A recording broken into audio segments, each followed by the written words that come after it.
I don't watch the show that much, but I've seen it. Who is that? Who is that? Greg Gutfeld's one of the hosts of The Five, who, if I don't have anything nice to say, I generally don't say anything at all. I would just say this, his show should be called Kat Timpf, not Gutfeld, because she's the funny one on it. People have to wonder, where does Sunny Hostin get her opinions? Yeah. Like you said, it's obviously from her husband. She has to tell her what to say on The View, because without it, she's got nothing up there. She's not very bright. So, but the problem with her is that she went full racist. How do you define wokeness? Because I hear people use the term all the time, and it means something different to everybody. Well, again, I think it's this collection of ideas that are not building on liberalism, but very often undoing it. What happens when Greg Gutfeld and Bill Maher team up on live TV? A full-blown demolition of The View that left jaws on the floor. This wasn't some polite panel. It was a televised ambush. The hosts were so rattled, they didn't know whether to fire back or just cut to commercial. By the time they fumbled for talking points, the crowd was already replaying the takedown like it was a heavyweight knockout. My name doesn't ring a bell. It's time for our view on The View. Ugh. Joy, I'm obsessed with a lot of things that make me laugh every single day of my life, and you, little lady, are right up there with them. I'd love to have you on our show sometime. We'll even stock the green room with your favorite frozen mice. That's what you feed them. Greg Gutfeld didn't just challenge The View's narrative. He shredded it, live and unscripted. No notes, no fluff, just surgical humiliation delivered with a smirk. And Bill Maher? He strolled in with his trademark dry wit and dropped more uncomfortable truths than a whistleblower with immunity. Forget polite disagreements or lukewarm hot topics. This was a 5-alarm media meltdown. You could practically hear the studio carpet beg for mercy as the fallout turned brutal. No mercy, no filter, no chance of recovery. Gutfeld and Maher didn't just check The View. They dragged it across the studio floor like it owed them rent and respect. And judging by the stunned silence afterward, the damage was done. So what exactly did this unlikely duo expose? Let's break it down. On one side, you got Gutfeld, razor-sharp, conservative, and sarcastic enough to make eye rolls into an art form. On the other, Maher, a blunt liberal who once said cancel culture is scarier than climate change. Yes, that Maher. Together, they weren't offering commentary. They were setting fire to the whole segment. While New York was out here yanking sausages off shelves for plastic contamination, yes, really, Gutfeld and Maher were serving something far spicier. Truth bombs, served hot and seasoned with sarcasm, salt, and just a right dose of pettiness. This wasn't just a roast. It was a reckoning, and The View never saw it coming. Super far right, and I can't say it enough. I think they're the bigger threat. But don't tell me that the left hasn't changed. Mm-hmm. I'm old enough to remember when it was the conservatives who hated. Yeah. Okay. That was a joke. But, too dark, too dark. If he were black, he could run for president and probably win. But there she goes again, playing the race card. She's more predictable than gas after a cheesy Gordita Supreme at Taco Bell. For someone named Sunny, she sure is cloudy. The View hasn't been cozy coffee talk since flip phones were trending. These days, it's more like a verbal WWE match. Flying mugs, missing facts, and every topic spiraling into a logic-free scream fest. Insight? Forget it. You could throw a Nobel Prize winner onto that couch, and 5 minutes later, they'd be checking their latte for sedatives. It's not real discussion. It's performative chaos, dressed up in faux concern and smug grins. Then Greg Gutfeld and Bill Maher showed up, and suddenly it wasn't left versus right anymore. It was common sense versus a circus on the verge of collapse. Gutfeld, who's basically turned dragging The View into a side hustle, came in locked, loaded, and unimpressed. At this point, when a panelist drops another hot mess of a take, Greg doesn't even flinch. He just rolls his eyes, so hard it might be affecting the tides. One of his sharpest jabs? Asterisk, The View asterisk feels like a group project from high school no one studied, but everyone's acting like the valedictorian. And this time, he didn't just roast the format. He went after the cast. He torched Joy Behar for rewriting history mid-sentence. Clowned Sunny Hostin for her. I said it, so it must be true logic, and dragged Whoopi Goldberg for evolving from lead moderator into what he called a confused daytime philosopher. As for Bill Maher, he didn't have to shout. He just dropped truth bombs like breadcrumbs, letting the panel trip over everyone. The result? Total meltdown. No script, no recovery. that you keep wearing, that red hat that says "Make America Great Again," that tells people that you go along with this. So you might as well just put a sticker on the hat. Don't do that. Let's not do that. Because we see it anyway. I'm not going to defend Donald Trump ever, but I would never say that we should put this on the cap, because I think you can hate Donald Trump. You can't hate everybody who likes him. Joy is a wonderful human being, and she should not be afraid that people are going to attack her because she said that thing about the on the cap. Well, she does not think that as you said to me in the break, you do not think that all the people who are for Trump are... No, I don't. You I don't. I just want them to pay attention to words like vermin and poisoning the blood and the third... But the real mic drop? Gutfeld went there. He reminded everyone that Joy Behar once dressed up as a black woman for Halloween, and later claimed that somehow gave her insight into racism. Yes, that actually happened. And no, Joy wasn't even on the show that day. But that didn't stop Greg from tossing shade like confetti, quipping that Mondays must be her pasture days, where she recharges her sarcasm batteries like a grumpy diva on sabbatical. He compared her absence to that one flaky friend who always skips out with Mystery Aunt's funeral excuse. Maybe, he joked, she was just busy sorting through her hate mail, and that's just from the people sitting next to her. To Gutfeld, The View isn't a talk show anymore.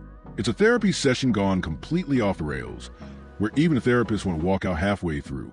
And the guests? They're just emotional punching bags in a game where the house always wins. But buried beneath all the sarcasm and scorched earth, Greg dropped something real, a truth bomb. He said the show gave up on real dialogue a long time ago. It's no longer about honest debate or clashing perspectives. It's about submit or get steamrolled. There's no space for disagreement, only performative outrage, dramatic sighs, and side eyes sharp enough to draw blood. If you're lucky, you might get a full sentence out, right before someone cuts you off with a smug grin and a fact-free interruption. That's the vibe now. Greg tore their inclusivity branding to shreds. Say it feels less like an open door and more like being slapped in the face by an Arctic windstorm in lip gloss and judgment. According to him, if you're not echoing the View script, you're not a guest, you're a target. I'm not going to defend Donald Trump ever, but I would never say that we should put this on the cap, because I think you can hate Donald Trump. You can't hate everybody who likes him. It's half the country. I don't want to live in that country. I don't want to live in the country where I hate half the country, and I don't hate half the country. How dare you disagree? Greg didn't sugarcoat a thing. He called it exactly what it is: performance activism. A Broadway show with dimmer lights, louder eyebrows, and fake empathy doing all the heavy lifting. And he wasn't just coming for the panelists. He had the whole production in his crosshairs.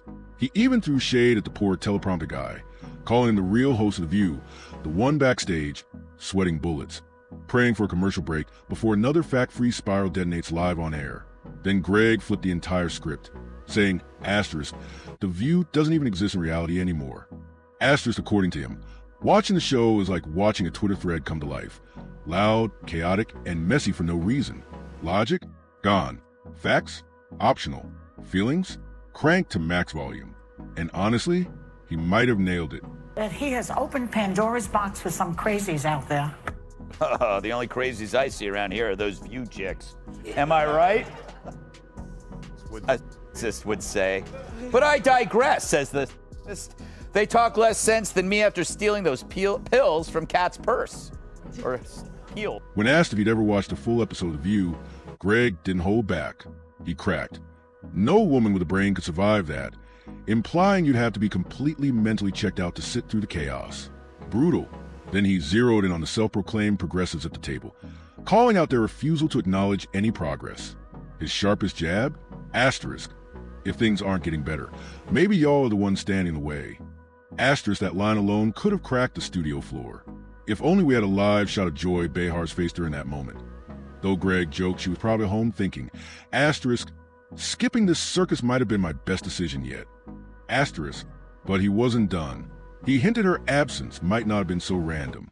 After all, Joy has crowned herself an expert on systemic racism, while also, as Greg noted, being asterisk, one of the whitest women on TV.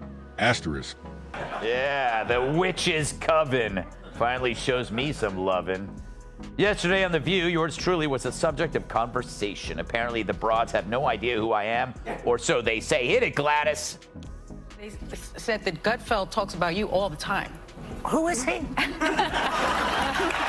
Well, really, who is he? I don't watch the show. He has a show. I don't watch the never show. heard of him. Yeah. I guess he's just obsessed with me. No.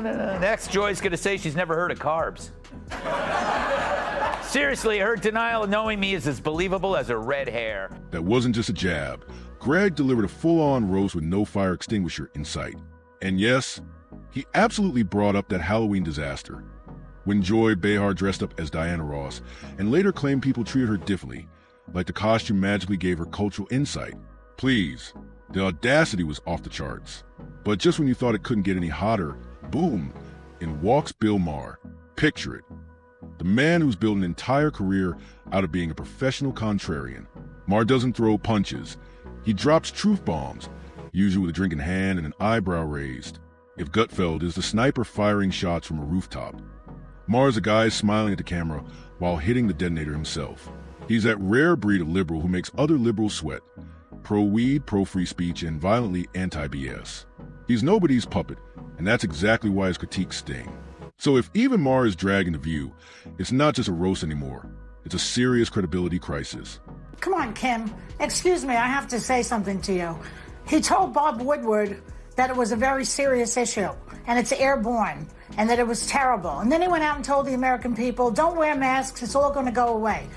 You have to put some blame on your president. I'm sorry. You're putting it on something extraneous here.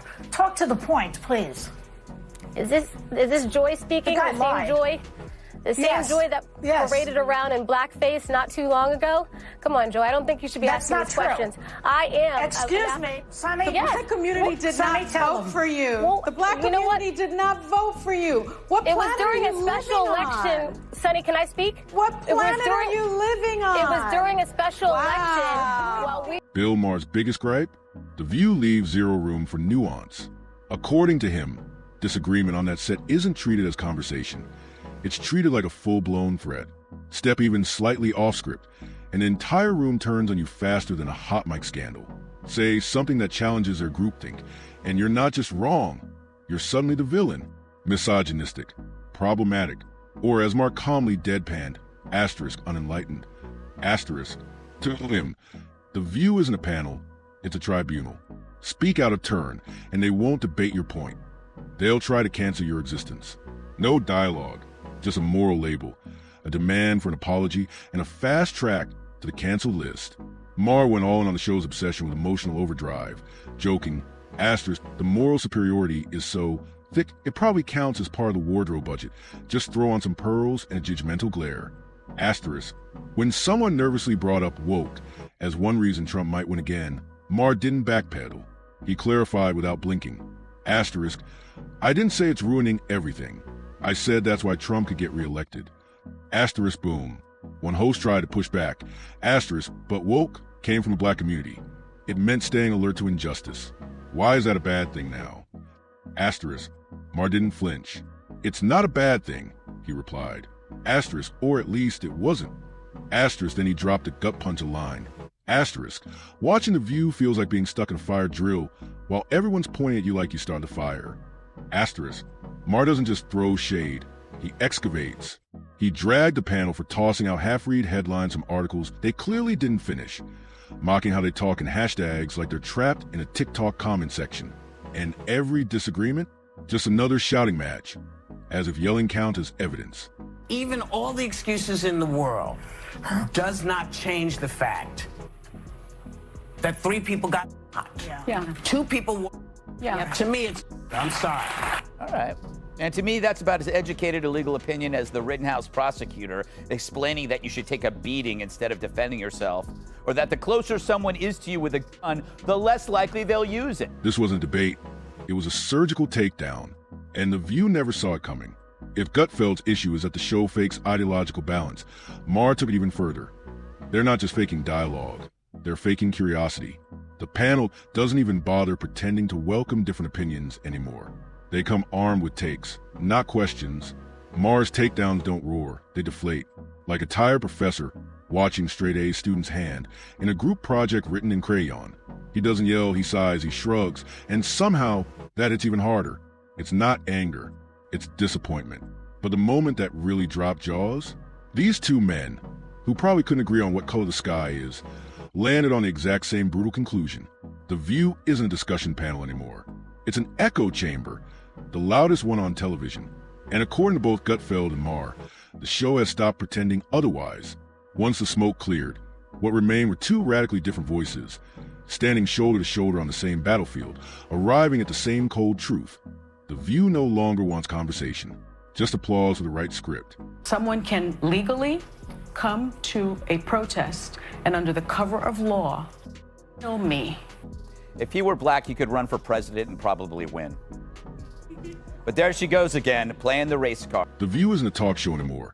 It's sketch comedy without the laughs. Both Greg Gutfeld and Bill Maher said the panel stopped being thinkers and started playing characters. The punchlines feel like they're from another timeline, forced flat, and still somehow met with applause, like the audience is clapping on cue. To them, it's not conversation.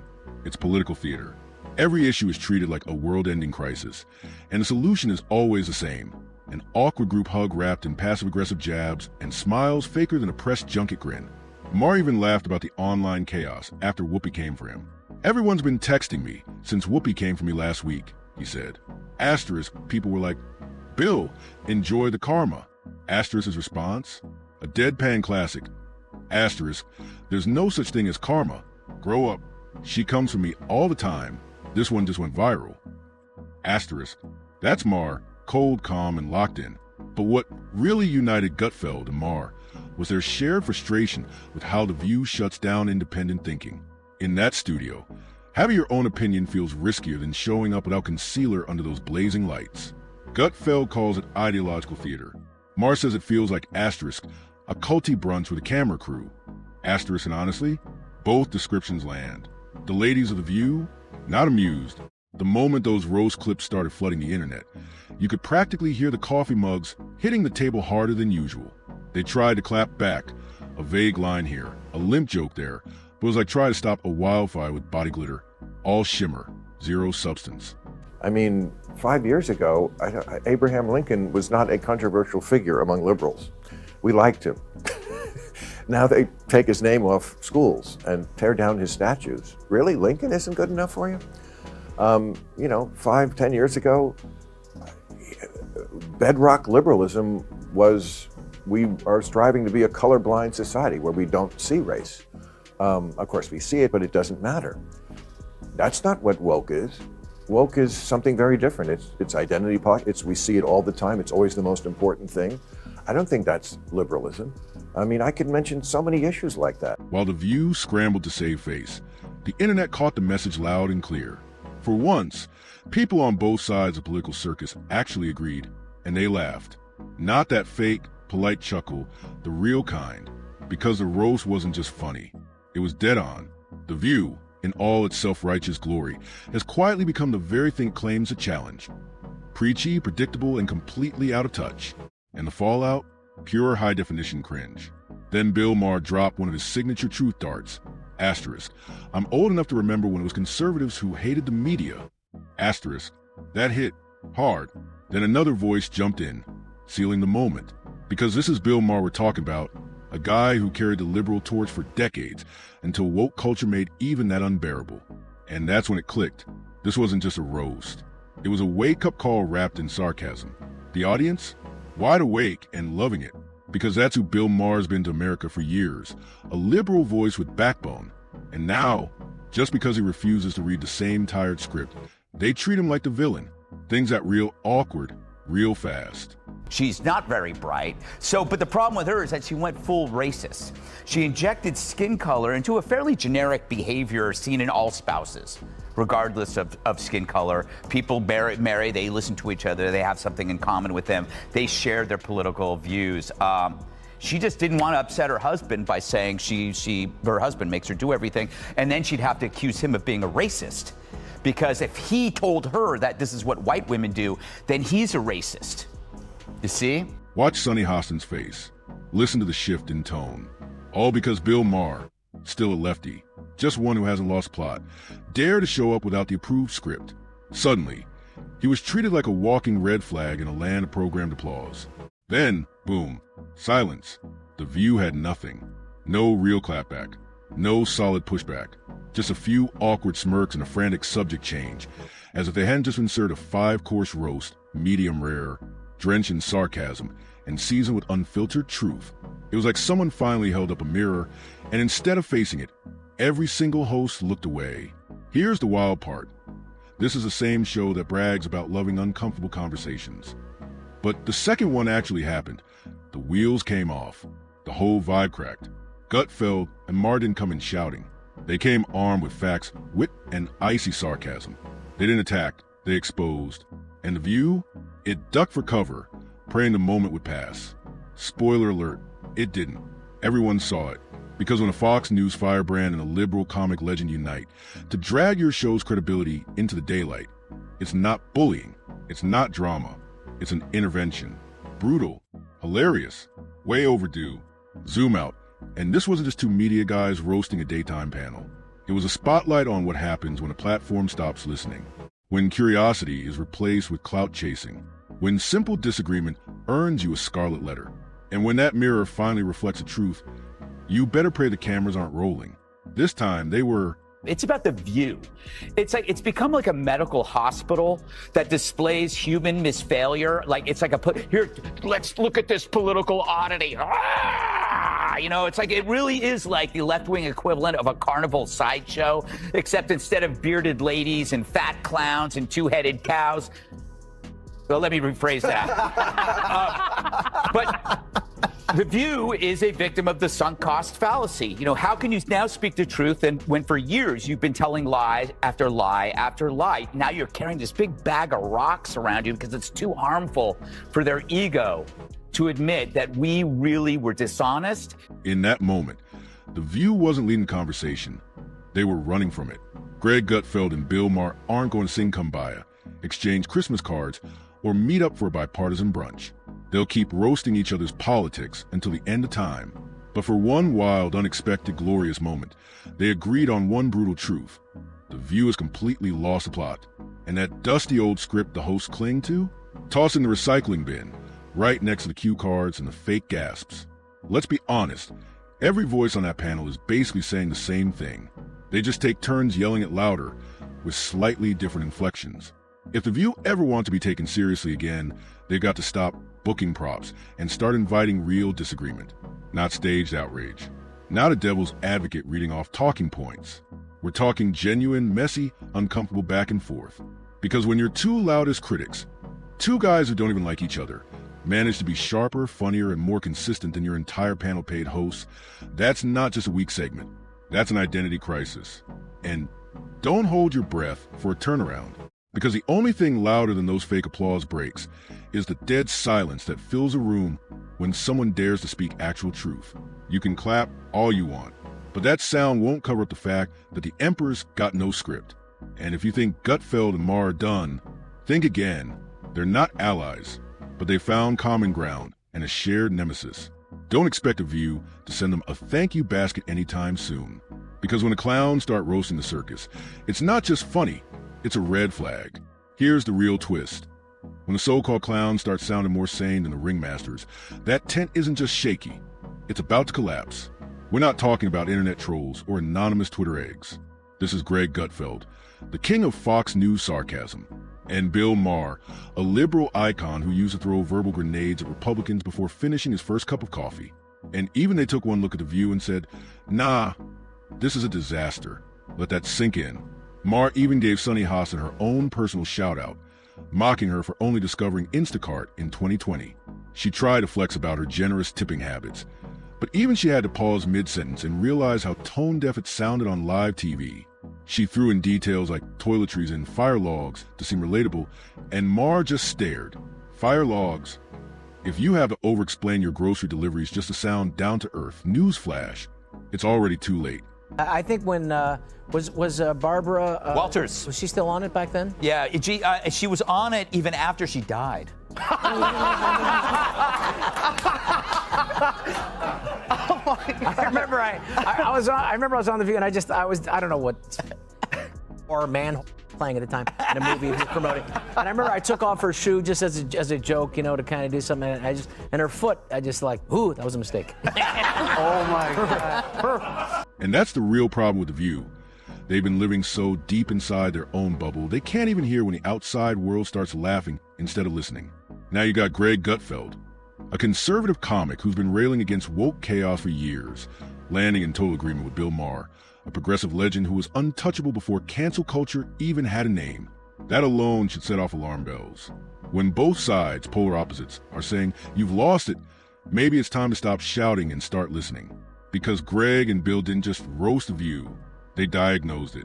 And they didn't even have to raise their voices to make the message deafening. What was once a panel show has morphed into something else entirely.